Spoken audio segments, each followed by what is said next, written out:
Salut, salut! Et oui, Rebecca, toujours là avec vous pour le défi lecture de la Bible de l'aurore au crépuscule. On ne lâche rien. Merci Seigneur, vraiment, parce que encore une fois, tu vas nous permettre de comprendre le passage du jour et vraiment merci parce que tu nous parles à chacun. Bénis chacun de ceux qui m'accompagnent dans ce défi au nom de Jésus. Amen. Alors, on continue. Lévitique 6, verset 6. Le feu sera perpétuellement allumé sur l'autel, il ne devra jamais s'éteindre. Voici la loi concernant l'offrande. Les fils d'Aaron l'apporteront devant l'Éternel, devant l'autel.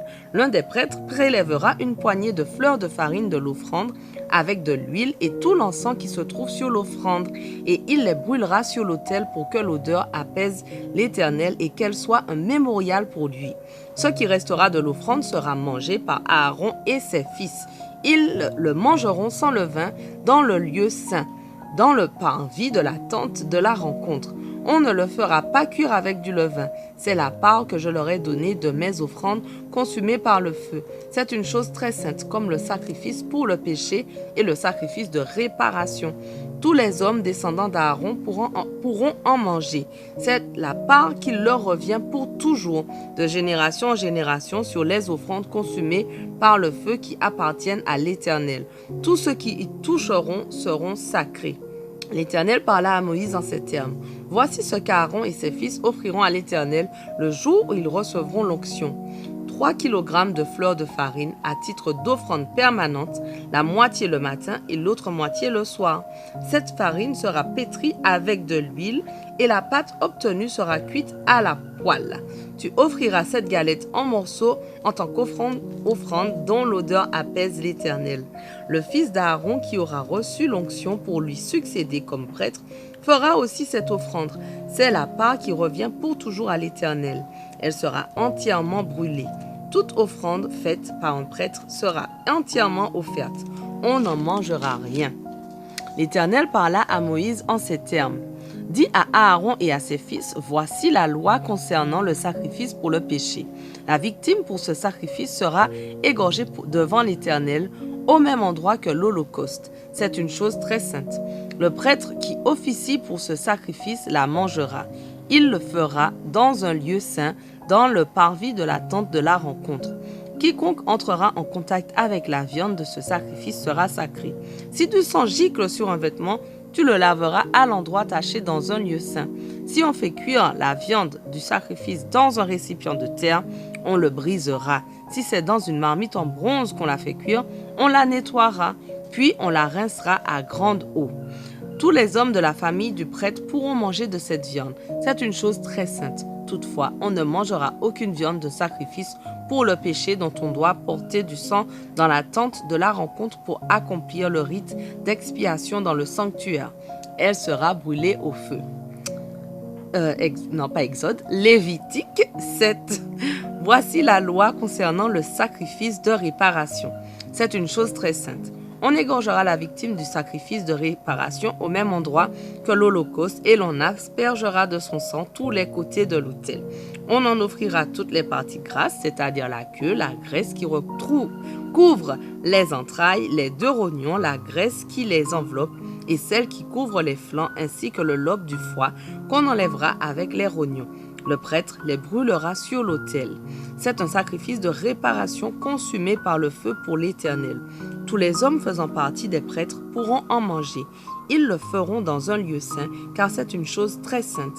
La même loi régit le sacrifice de réparation et le sacrifice pour le péché. La viande de la victime revient au prêtre qui fait l'expiation. Quand un prêtre offre l'holocauste d'une personne, la peau de la victime qu'il a offerte lui revient. Toute offrande, qu'elle soit cuite au four, dans une marmite ou une poêle, reviendra au prêtre qui l'a offerte. Par contre, toute autre offrande pétrie à l'huile ou sans huile appartiendra à tous les descendants d'Aaron sans distinction. Voici la loi concernant le sacrifice de communion que l'on offre à l'Éternel. Si on l'offre comme une expression de sa reconnaissance, on offrira avec ce sacrifice de reconnaissance des gâteaux sans levain, pétris à l'huile et des galettes sans levain arrosées d'huile, ainsi que des gâteaux faits de fleurs de farine pétris à l'huile.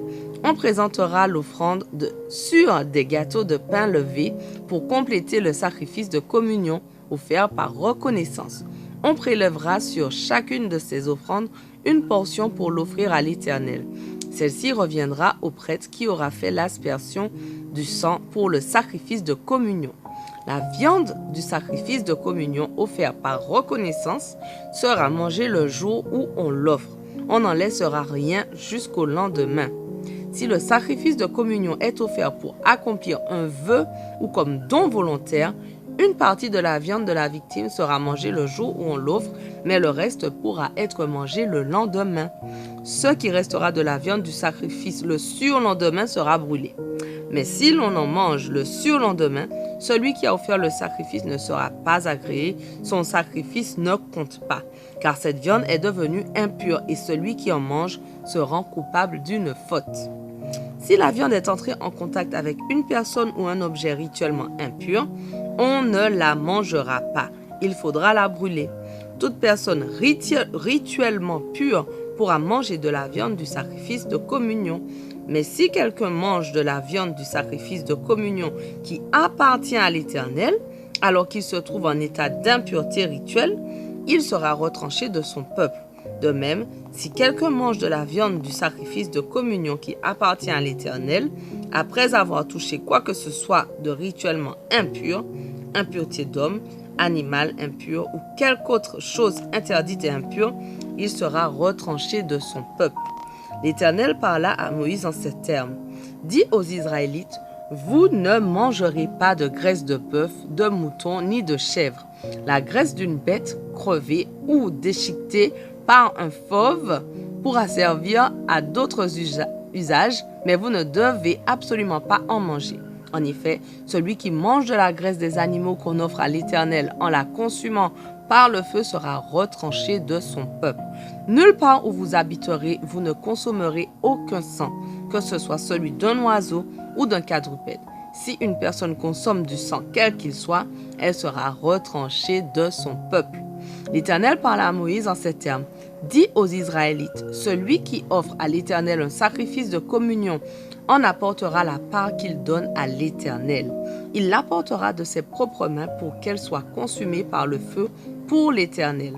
Il apportera la graisse avec la poitrine de l'animal et il fera avec la poitrine le geste de présentation devant l'Éternel.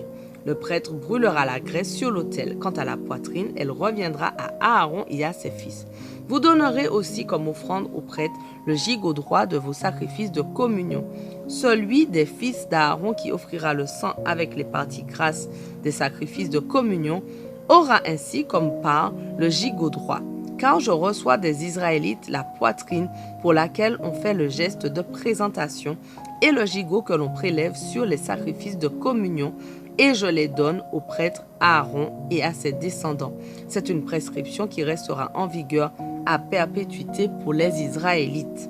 C'est la part qui revient à Aaron et à ses descendants sur les sacrifices consumés par le feu qui appartiennent à l'Éternel à partir du jour où ils seront installés dans leur fonction de prêtre pour l'Éternel. C'est là ce que l'Éternel ordonna aux Israélites de donner aux prêtres à partir du jour où ceux-ci reçoivent l'onction. C'est une règle en vigueur à perpétuité pour toutes les générations. Telles sont les lois concernant l'Holocauste, l'offrande, le sacrifice pour le péché, le sacrifice de réparation, celui de l'investiture et le sacrifice de communion.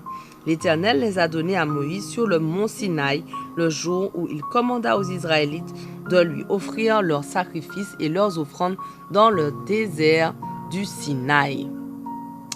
Lévitique 8. L'Éternel parla à Moïse en ces termes.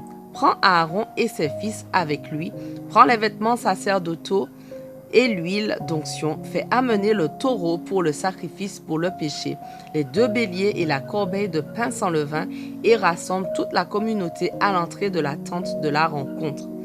Moïse fit ce que l'Éternel lui avait ordonné, et l'assemblée se réunit à l'entrée de la tente de la rencontre. Moïse transmit à la communauté ses ordres que l'Éternel lui avait donnés. Puis il fit avancer Aaron et ses fils, et les fit se laver dans l'eau. Notre passage du jour. touche à sa fin, mais on continue dès demain. On ne lâche rien. Allez, sois béni.